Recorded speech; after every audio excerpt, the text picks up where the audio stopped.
Hi, my name is Gschwandtner, and welcome to the SalesOpShop.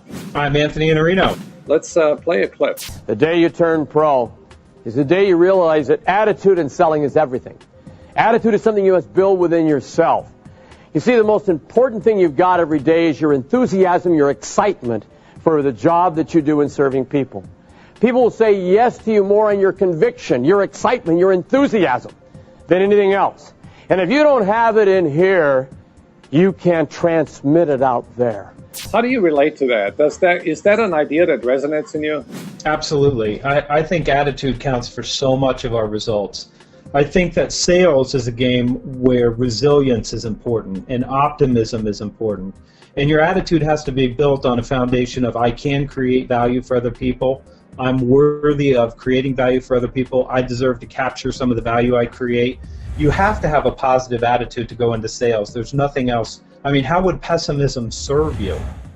If I make this next call, I'm going to be rejected again. You won't make the next call. It won't happen. But if you believe the next call is the call that I'm going to finally break through to my dream client and they're going to say yes to my ask for a commitment to meet with them, then you can make that next call.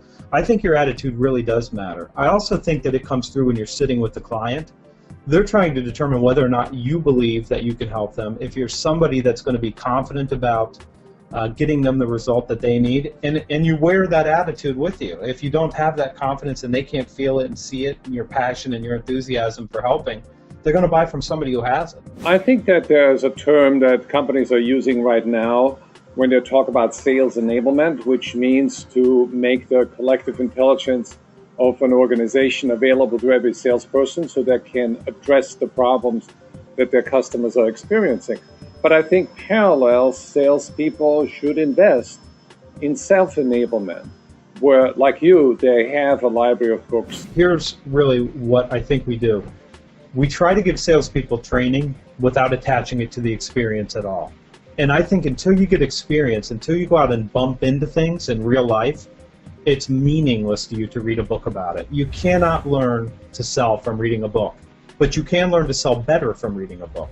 So first you have to go out and get some experience, and then you have to start taking in some knowledge that says, what does that experience mean? What are the distinctions that I might have made had I read this book before, now that I know what it felt like? Then you can take that knowledge and go back out and apply it, and then you can go on to the next book and apply that to your knowledge, and you can start to build a toolkit of ideas that you can use when you're sitting in front of the customer. I think that's the trick. Salespeople should read books for a couple reasons. One, I've said this before on one of our shows, there's nothing more important than business acumen, and just being generally well-read will help you in so many situations. You're out of your league in most cases if you haven't read, if you don't try to keep up with what's going on in this changing world, which is changing faster and it's more disruptive change than at any time in history. The second reason you should read is it's malpractice not to. You've got to go out and find a way to serve your clients. You've got to find a way to create value, and you're going to find ideas by reading and thinking. It's going to connect things for you. That's what I think reading does. You can take one idea from over here, and all of a sudden it connects to something else. So a lot of sales managers are interested in developing salespeople, and I think every sales manager would love to hire somebody like you who is self-enabled. But a lot of companies rely on sales training. Let's play a clip.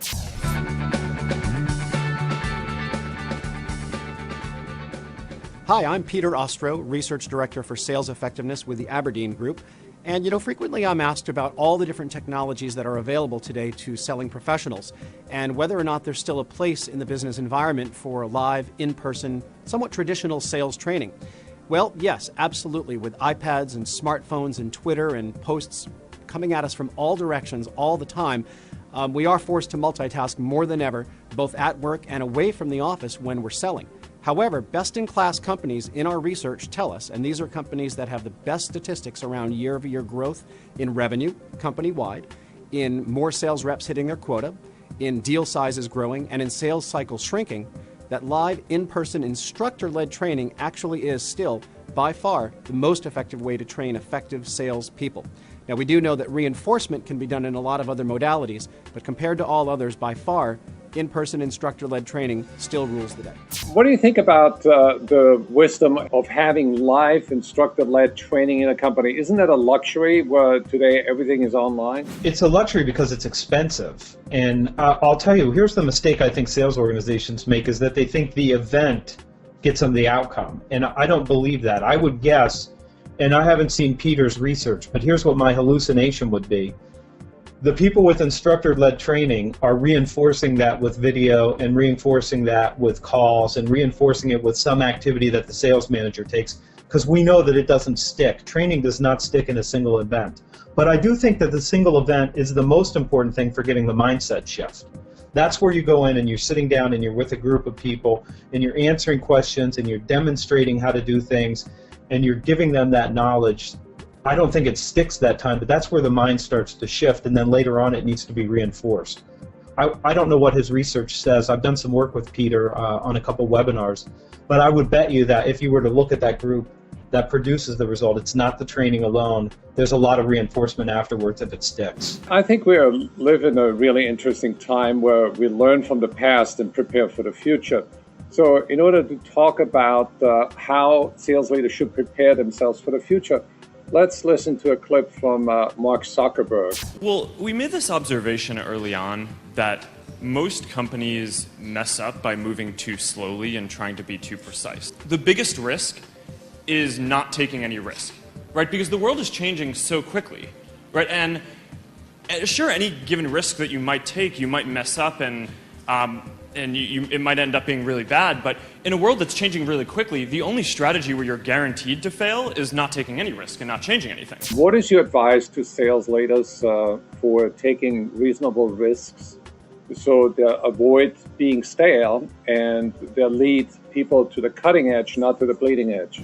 Okay, so he caught lightning in a bottle. You know, and it's easy to talk about taking risks when you're in that sort of business and you're in this particular period of time. But I promise you, as a public company, the appetite for risk will decline tremendously every quarter. And particularly after any quarter where they miss their number, the appetite for risk will continue to plummet because that's the reality of business. And here's I think, the struggle for us as sales leaders and as business leaders. You don't want to upset what's got you this far. So you tend to stick with the status quo because you think it's work, this is what's going to work for us, we have to stick to our knitting and do this. But you have to find a way to break out, and I think you use the term reasonable risk. You have to be able to make some bets that are off to the side that you're willing to lose, because you can't stay in the same game that you've been in for the last couple decades. It's changing too fast, it's too disruptive. But I don't think that what we're looking for in sales or in business right now is that leap that makes us Facebook. For most of us, that isn't going to happen. But you do have to start coloring outside the lines and saying, where is the next advantage coming from? I wrote a post a couple days ago about Drucker, and Drucker said, the job of a company is to create a customer, and it boils down to two things, marketing and innovation. So this is, how do we create value now? How are we going to create value in the future? And if you're not playing around the edges saying, what's the future value creation? What are we going to do to better serve this group of customers that we have? What are we going to do to attract the customers that we want that we don't have? That's where you have to start playing and say we have to take some risks and try things. The older your company is and the longer the management structure has been in place, I think the less appetite there is to play around there. And I think that that's really where sales leaders and business leaders should be looking. What's the next level of value that we can create? Essentially, we are at an intersection where we are still learning from the past and extract the lessons from the past and apply them to our businesses. But now let's look at that video clip from Mark Zuckerberg where he says the past 5 years have been devoted to making connections. I mean, I often talk to our company and outside the company about this narrative where the last 5 years of social networking have been about getting people connected, right? The next 5 years, or whatever it's going to be, 5, 10 years, are now going to be about what are all the things that you can build now that you have all these connections in place. Where do you think that social media is going to lead us? Or are we going to leave social media and come up with something better? I don't think so. I think that that battle's already been fought and won. We want to be connected. We want to have a voice. We want to have a relationship with the companies that we buy from, especially the more strategic the purchase, the more we want in that sort of engagement. And I don't think that we're going to leave that. I think it's only going to deepen. And I think what we're going to see is a greater integration of the tool set in the future. I can't imagine how it would be otherwise. We're already connecting intranets to extranets. We're sharing more data back and forth. And I think the connections are only going to get deeper as we learn what to do. I know this year the big buzzword is big data. I'm still a small data guy. I like to know individual information that allows me to deal with people that I'm sitting across from. But we're collecting a lot of data, and we are going to learn how to connect these things together to create value. There's no question about it. I think Zuckerberg's right in as much as what we've been doing so far is paving over the cow paths. You know, these lines were already drawn. Now we're using a new toolkit. What's that going to enable in the future? I don't think we've gotten there yet. I think we're just starting to scratch the surface of what that's going to look like. When I listened to Reid Hoffman, the co-founder of LinkedIn. Let's play a clip. Because I basically thought that what was going to happen is all of our real world networks, all of our identities and our actual real relationships are going to get translated to online in a way that now becomes a platform that new kinds of applications about how we navigate the world was going to play out. And I think this is an ongoing trend that when you think about how do you solve various kinds of problems? So for example, and I suspect the conversation will get into this, but what does the modern university look like? What should governments be doing? How should corporations be doing innovation? How should individuals be managing their careers? The question of what's the network way, thinking way of doing that is I now think is a very central question to looking at how do you amplify and supercharge? And I'll add one more thing before we get to the next part of this, which is part of when people ask me, how do you build all the Silicon Valleys? And the really key thing is creating network density, because it's the network density of people being able to find each other with the right information, expertise, resources in a fast-moving clock that is the thing that creates the amplifier for entrepreneurship. Before we jump into this, let's look at the three images. First, think about the mental image you have in your mind about the human brain and how the neurons are all interconnected. Secondly, let's look at the universe and let's look at a picture of the galaxies on how all the stars are interconnected. And then let's look at the third image of how we are all connected through social media.